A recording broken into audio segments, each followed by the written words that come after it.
Some journey leads to destination.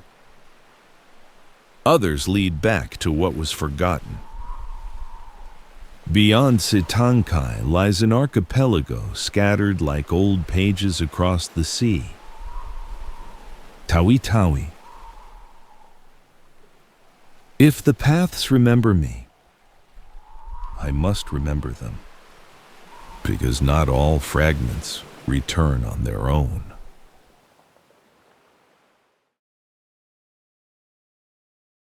Sitangkai rests behind me. The sea opens without asking. A current finds me, not loud, not urgent, just certain. It feels familiar, like a story that remembers me. The air changes first, not louder, not colder, just different. I have felt this before, when a place remembers you, before you remember it. This is not arrival. This is recognition. Tawi-tawi. More than 300 islands scattered across the southern edge of the Philippines. Home to the Sama people. Here, the sea is not scenery, it is structure. Boats are carved with memory. Homes rise above water. On the island of Simunul stands one of the oldest mosques in the country, a marker of early Islam in these islands. Above Bonggao town rises Bud Bonggao. It does not tower. It watches. Today, many travel to see something new. But travel was once a way to remember something that was always there. Because when we forget why a place matters, the path that leads to it begins to fade.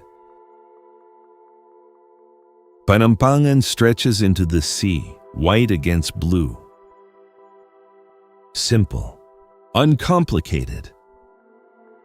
But beauty here is not displayed, it is lived with. Faith stands quietly here, not announced, not explained, just practiced. And above the town, Bud Bonggao.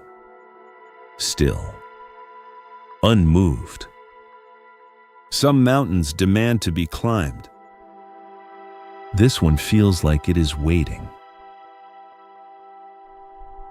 The path narrowed as I climbed. The air grew quieter.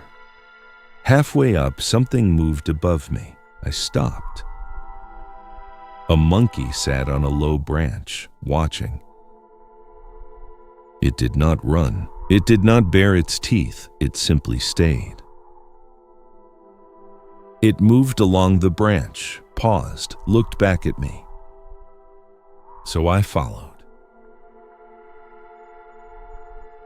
Between the roots of a large tree, cloth wrapped tightly, weathered by time. It had not fallen there. It had been placed carefully. Inside, a folded parchment, old, unopened. I did not remember leaving it, but I did not question why it was there. The monkey climbed back into the trees, gone. I carried it with me.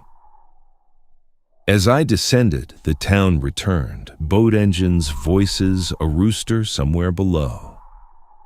The mountain remained quiet, and I felt much lighter.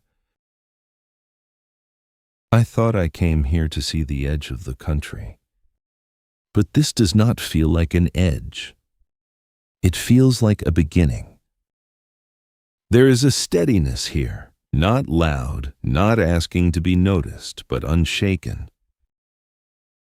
I see it in the homes above water, in the boats that wait without hurry, in the way faith rises without noise. This land does not ask to be understood, it simply stands. And somehow, that is enough. I came here to listen. And what I found was not noise, but presence. You remained yourselves. And that is something the world should witness.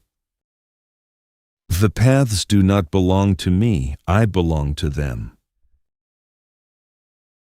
Long before my footsteps, they were already there, carried by tide, by wind, by names spoken in quiet homes. When I walk, I feel their weight, those who crossed before first light, those who did not return, the hands that traced these routes so their children would not be lost. A path is proof that someone endured here, that someone believed this place would still matter. I keep walking so that belief does not thin, so what was carried once is carried again. All paths lean toward each other, slowly. Not to become one, but to remember they were never separate. To those who walk after me, you are entering a story already in progress. That night, I opened the cloth.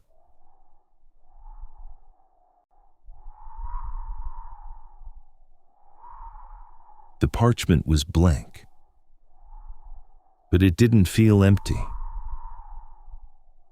The wind moved across it, and the surface began to change, slowly.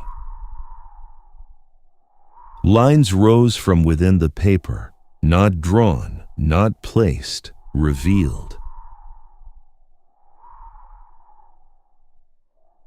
The islands formed one by one until Tawi-tawi stood complete before me. The rest remained untouched, wide, waiting.